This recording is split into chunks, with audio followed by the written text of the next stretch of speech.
Mark here, the impartial skeptic. I just want to alert you today to my long video on Matthew and the virgin birth. The virgin birth is the based on a misinterpretation and then a little changing of words to make it sound like something it's not.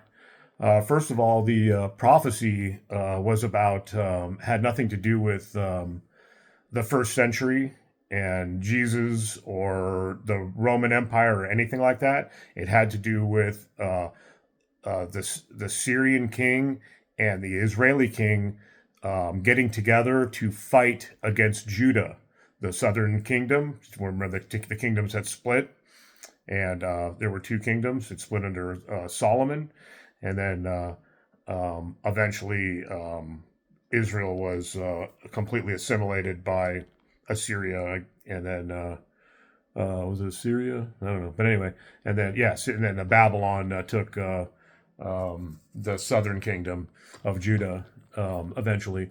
But this has to do with that time period. It has nothing to do with something later on, and Matthew takes. So and then something happens during the Ptolemy era where they translate the Bible into Greek, and they change the word Alma into Parthenos. Alma means young woman. Parthenos means virgin.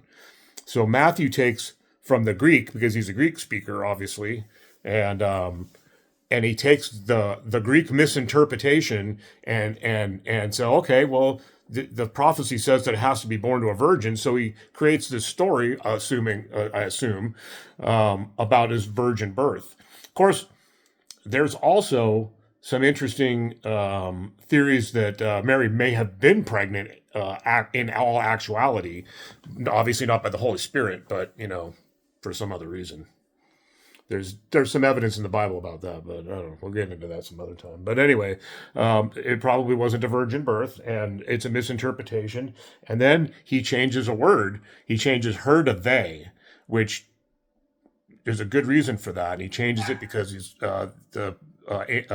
supposed to call the woman is supposed to call him Emmanuel, but Mary and Joseph actually name him Jesus. So he has to come up with some other thing. So he's saying that everyone else calls him Emmanuel. Anyway, I spell that out in my video, in the long video. Go check it out. Anyway, have a great day. Bye.